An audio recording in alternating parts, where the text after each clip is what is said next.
தேசியம் வணக்கம். எப்பா நேத்து நீ சிரிக்கிறத பார்த்து நான் கிண்டல் பண்றேன்னு சொல்லி எல்லாரும் கமெண்ட்ல திட்டுறாங்கப்பா. நீ சிரிக்காம இருப்பா. எப்பா அது முடியலப்பா, அது மேனுஃபேக்சரிங் டிஃபெக்டா இருக்கு. அப்படியா? சிரிக்காம எப்படி இருக்குது? சரி, இன்னொன்னு சொல்றேன். நேத்திக்கு வந்து சிங்கப்பூர் போயிருக்காரு பிரதமர் சொன்னேன் இல்லையா? ஆமா. ஒரு முக்கியமான அறிவிப்பு வெளியே இருக்கு. என்ன அறிவிப்பு? சிங்கப்பூர்ல முதல் சர்வதேச திருவள்ளுவர் கலாச்சார மையம் அமைய போகுது. சிங்கப்பூர்ல தமிழ் மொழி சிறந்து விளங்குதுன்னு ஏற்கனவே சொல்லுவாங்க. நம்ம தமிழர்களும் அங்க நிறைய அளவுல வாழ்றாங்க. இப்போ அங்க வந்து இந்த ஒரு மையத்தை அமைக்க போறாரா? ஆமா. இது வந்து பாஜகவுடைய தேர்தல் அறிக்கையில என்ன சொல்லியிருந்தாங்கன்னா, உலகம் முழுக்க இது மாதிரி அமைப்போம் அப்படின்னு இருக்காங்க. முதல் முறையாக இப்போது சிங்கப்பூர்ல ஸ்டார்ட் பண்ணிருக்காங்க. புளியா சொல்லி போட்டிருக்காங்க. ஓஹோ, நம்ம பாட்டன் வள்ளுவனை யாரு கொண்டாடினாலும் அவங்களுக்கு வந்து நம்ம நன்றி சொல்லிக்கிட்டே தரணும். இப்போ நரேந்திர மோடி அவர்கள் பாத்தீங்கன்னா எங்கெல்லாம் போறாரோ அங்க எல்லாம் திருவள்ளுவரை கொண்டு போயிட்டு இருக்காரு. இதுக்கு முன்னாடி பிரான்ஸ்ல திருவள்ளுவர் சிலையை நிறுவறாரு. இன்னும் 18 மொழிகள்ல திருக்குறளை மொழிபெயர்த்து வெளியிட்டு இருக்காரு.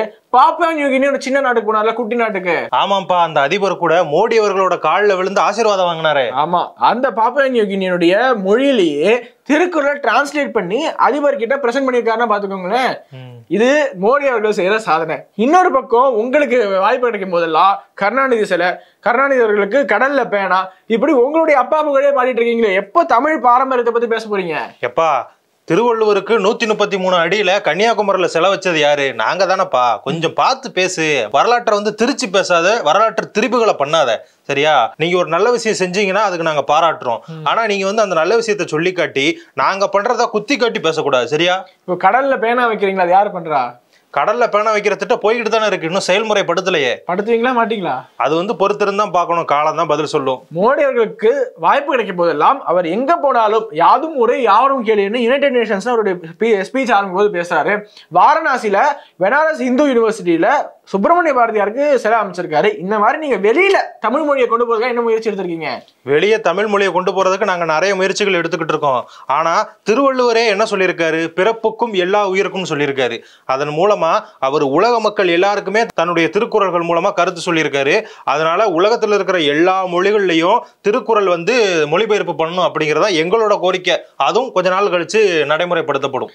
நீங்க ஒண்ணும் பண்ணல, மத்திய அரசாங்கம் பண்ணிக்கிட்டு இருக்கு. இன்னும் பல மொழிகள்ல திருக்குறளை டிரான்ஸ்லேட் பண்ணி வெளியிட்டு இருக்காங்க. பிரதமர் நரேந்திர மோடி அவர்களுக்கு நம்மளுடைய வாழ்த்துக்களை தெரிவிச்சுக்கலாம். வாழ்த்துக்களை தெரிவிச்சுக்கிறோம். ஆனா நாங்க வச்ச கோரிக்கையின் அடிப்படையில தான் அவர் அப்படி செஞ்சாரு அப்படின்னு ஒரு பேச்சு இருக்கு. அதையும் கொஞ்சம் கணத்துல எடுத்துக்கோ. நீங்க சொல்லலாம் பண்ணிருக்க மாட்டாரு. யாருமே இல்லாத கடையில யாருக்குடா தியாத்திர? நீயே இப்படி தமிழ் திருக்குறள் அப்படி இப்படின்னு ஏதோ குத்தம் சொல்ற. ஆனா இந்தியாவிலேயே சிறந்த பாடத்திட்டம் இருக்கிறது நம்ம தமிழ்நாட்டுல தான். அதை கொண்டு வந்தது கலைஞர் அவர்கள் தான்ப்பா. இது சமச்சீர் கல்வியா? நீ வேற சும்மா இரு. ஆனா இந்த தமிழ்நாட்டோட பாடத்திட்டத்தோட சிறப்பு தெரியாத சிலர், வைத்தறிச்சல் பிடிச்ச சிலர் என்ன சொல்றாங்க அப்படின்னா, தமிழ்நாட்டு பாடத்திட்டத்தை குத்தம் சொல்லிக்கிட்டு இருக்காங்களாம். தமிழ்நாட்டு பாடத்திட்டம் ரொம்ப நல்லா இருக்குன்னு யார் சொல்றா? இதை சொன்னது யாருன்னா நம்ம சின்னவரு. ஆனா நீங்களே சொல்லிக்கிட்டீங்க. ஆமாப்பா, நாங்க நம்மளோட பெருமை நம்ம தானே முதல்ல பேசணும். நீங்க உங்களையே புகழ்ந்துக்கிறது இருக்கட்டும். நித்தி ஆயோக் என்ன சொல்ல தெரியுமா? 2021ஆம் ஆண்டு நீங்க ஆட்சிக்கு வரீங்க இல்லையா, அதுக்கு பிறகு 8ஆம் வகுப்பு மாணவர்களுடைய கணிதத்திறன் மற்றும் மொழி பாடத்திறன் கம்மியா இருக்குங்கிறாங்க. அது மட்டும் இல்லாம கிராஸ் என்ரோல்மெண்ட் ரேஷியோ தமிழ்நாட்டுக்கே இந்தியாவுக்கே நாங்க தாங்கிறீங்கல்ல. ஆனா இப்போ கிராஸ் என்ரோல்மெண்ட் ரேஷியோ தமிழ்நாட்டுல கம்மியாயிட்டு வருது உங்க ஆட்சியில. எப்பா, நித்தி ஆயோக் அப்படிங்கிறது உங்க கட்டுப்பாட்டுல இருக்கிறது. அதனால எங்களை குறை சொல்லணும் அப்படின்னு சொல்லிட்டு தப்பான கணக்குகளை காட்ட வாய்ப்பு இருக்கு. எப்பா, இது ஒன்னும் ஒப்பீனியன் கிடையாது. இப்ப global hunger index, press freedom index இதெல்லாம் ஒப்பீனியன். ஆனா இதெல்லாம் தப்பா சொல்லவே முடியாது. உண்மையா அவங்களோட ரிசல்ட்ஸ் மார்க்ஸ் எல்லாம் பார்த்து தான் இதை அவங்க வெளியிட முடியுமே தவிர கிராஸ் என்ரோல்மெண்ட் ரேஷியோ எல்லாம் ஃப்ராடே பண்ண முடியாது. உங்களுக்கு எதிராக திருப்பறதுக்கு இதுல ஒண்ணுமே கிடையாது. என்ன நித்தி அப்படின்னு இருக்க, நித்தி ஆயோக் அப்படி இப்படின்னு சொல்லிக்கிட்டு இருக்க. அதுல நித்தி அப்படின்னு வர்றதுனால சும்மா விடுறேன். எங்க உதயநிதி தலைவர் இருக்காருல, அது நிதின்னு வருது. அதனால அமைதியா இருக்கேன். அமைதியாயிரு நீயும். சரி, இன்னொன்னு சொல்றேன். ஆசிரியர் தின உரையில ஆளுநர் ஆர் என் ரவி அவர்கள் என்ன சொல்லியிருக்காருன்னா, கண்டிப்பாக புதிய கல்விக் கொள்கையை ஏற்றுக்கொண்டே ஆக வேண்டும் என்பதில் மாற்று கருத்தை இல்லை அப்படின்னு சொல்லியிருக்காரு. எப்பா, இதுக்கு பேர் தான் திணிக்கிறது அப்படிங்கிறது. அதாவது கட்டாயமா பண்ணும் அப்படிங்கிறாருல. ஏற்கனவே பாத்தீங்க அப்படின்னா ஹிந்தியை திணிக்கிறாரு, அதே மாதிரி சமஸ்கிருதத்தை திணிக்கிறாரு. இப்போ பாத்தீங்க அப்படின்னா புதிய கல்விக் கொள்கையை திணிக்கிறீங்க. ஏன்பா, ஒருத்தங்களுக்கு விருப்பம் இல்ல, அவங்க வேண்டான்னு சொல்றாங்கன்னா ஏன் கட்டாயப்படுத்துறீங்க?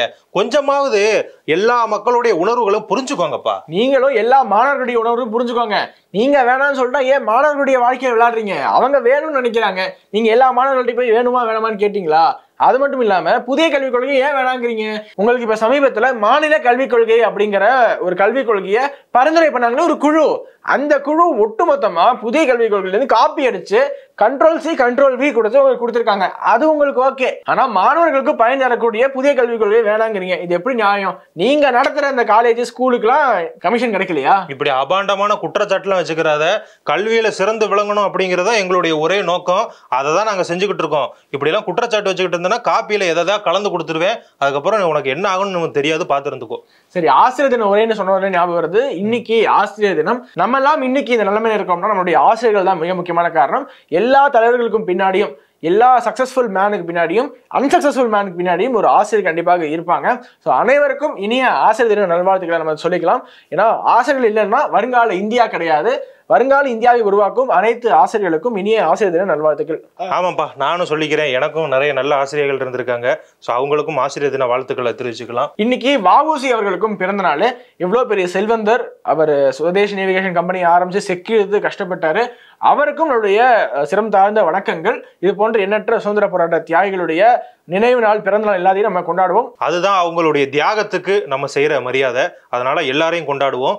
இன்னைக்கு பிறந்த தினத்தை கொண்டாடக்கூடிய சர்வப்பள்ளி ராதாகிருஷ்ணன் அவர்களையும் வ.உ. சிதம்பரனார் அவர்களுக்கும் நம்மளுடைய மரியாதையை தெரிவிச்சுக்கணும். சரி அண்ணா, படத்துக்கு போனீங்களா? கோட்டு. ஆமா தம்பி, இந்த புது சட்டை பத்தியா? ஆமா, நானும் என் ஃப்ரெண்ட்ஸ் எல்லாருமே குரூப் சட்டை எடுத்து போனோம் தம்பி. படம் வேற லெவல்ல இருக்கு. நாங்களாம் ரொம்ப ஹாப்பியா இருக்கோம். என்னண்ணே நீங்க தான் சொல்றீங்க? நீங்க என்ன விஜய் ஃபேனா? விஜய் ஃபேன்ஸ் மட்டும் தான் படம் நல்லா இருக்கிறீங்க, மத்தவங்க எல்லாம் நல்லா இல்லங்கிறாங்களே படத்தை. அதாவது மத்தவங்க எல்லாம் எப்படி தெரியுமா, வயிறு எரிஞ்சு சொல்றாங்க தம்பி. அவங்களுக்கு எல்லாம் படம் பிடிக்கலையோ, படம் பார்த்தானே என்னன்னு தெரியல. லிங்கா படம், விவேகம் படமே பரவாயில்ல. இது என்ன இந்த ஸ்டேடியத்துல இருந்து அங்க குதிக்கிறாரு, அப்படியே போறாராமே. குருவிக்கு அப்புறம் இதுதாங்கிறாங்கண்ணே. எப்பா, குருவி படமே மிகப்பெரிய ஹிட். அதெல்லாம் அவங்களுக்கு தெரியாது. சரி, இன்னொரு விஷயம் சொல்லிக்கிறேன்.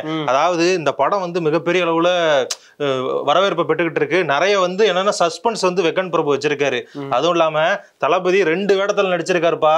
ரொம்ப வருஷம் கழிச்சு டபுள் ஆக்ஷன்ல கலக்கி இருக்காரு. ஒன்னே பார்க்க முடியல, இதுல 2ஆங்கிறாங்கண்ணே. சரி அதை விடுங்க. கிரேட்டஸ்ட் ஆஃப் ஆல் டைம் அப்படிங்கிற டைட்டிலுக்கு இப்ப ஒரு பிரச்சனை வந்திருக்குண்ணே. டைட்டிலுக்கு பிரச்சனையா? ஆமாண்ணே, டைட்டில் வந்து ஒரு வருஷம் வச்சு ஒரு வருஷம் இருக்கும் இல்லையா?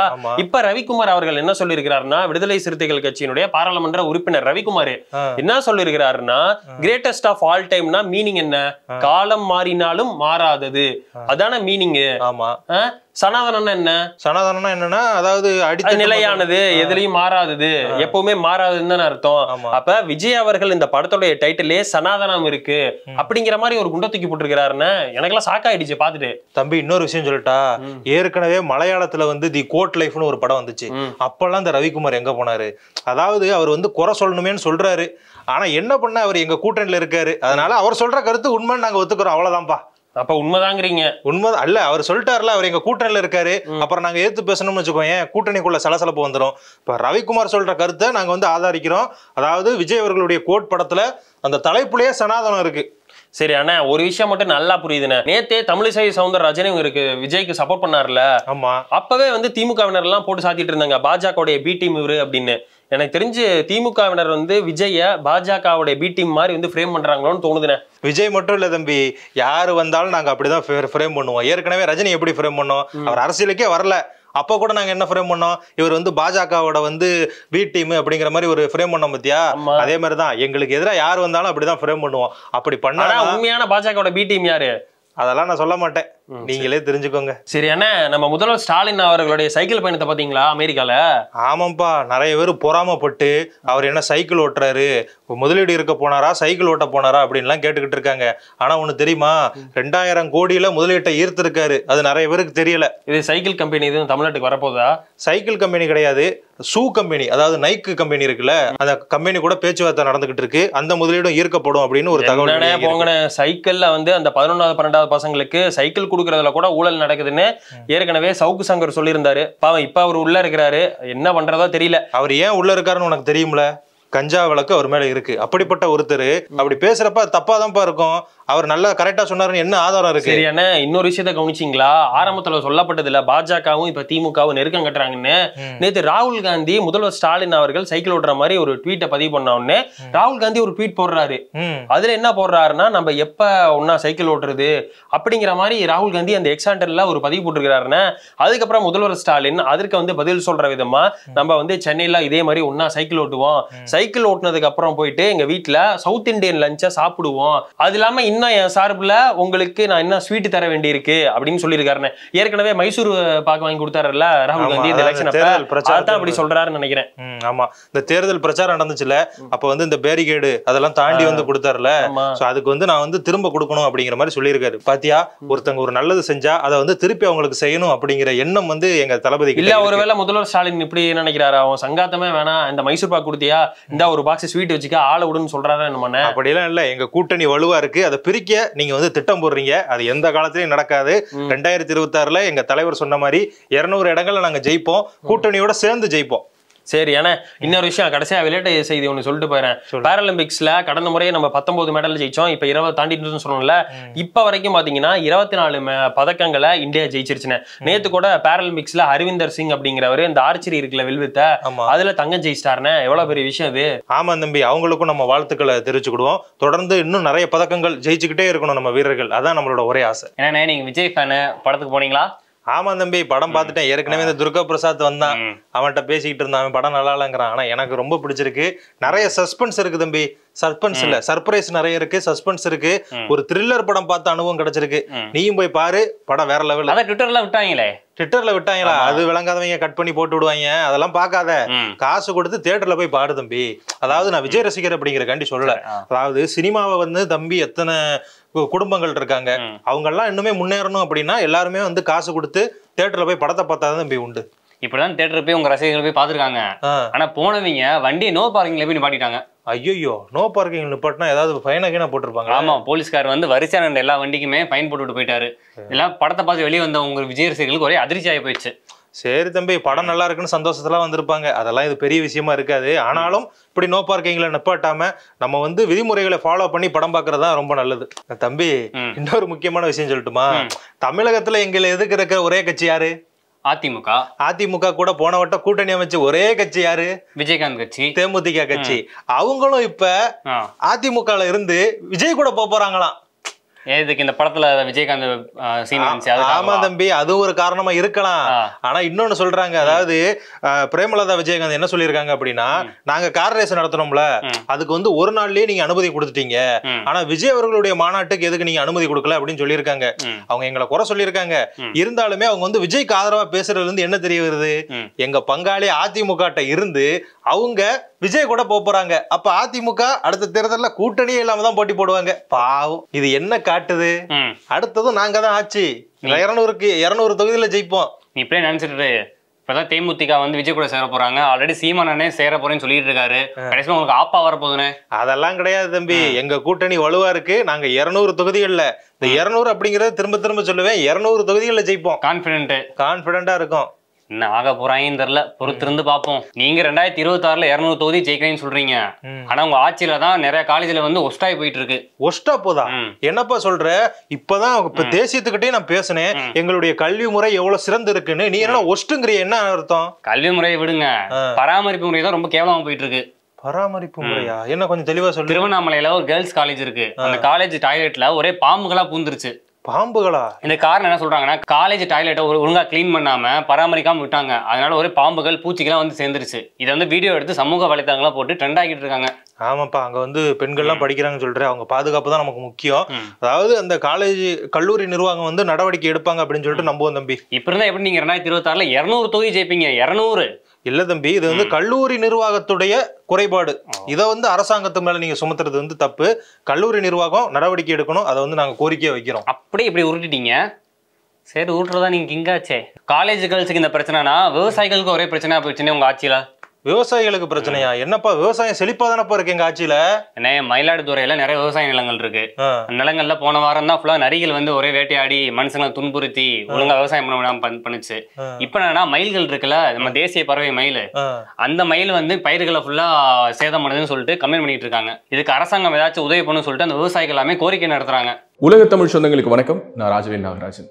பேசு தமிழா பேசு வலையொலியுடைய வளர்ச்சிக்கு நீங்களும் உறுதுணையா இருக்கணும்னு நினைச்சீங்கன்னா, இந்த வீடியோடைய டிஸ்கிரிப்ஷனில் இருக்கக்கூடிய ரேசர் பே லிங்கை கிளிக் பண்ணுங்கள். அந்த லிங்க்ல போயிட்டு உங்களுக்கு விருப்பமான தொகையை பேசு தமிழா பேசுவனுடைய வளர்ச்சிக்கு உங்களுடைய பங்களிப்பாக நீங்கள் கொடுக்கலாம். நன்றி, வணக்கம்.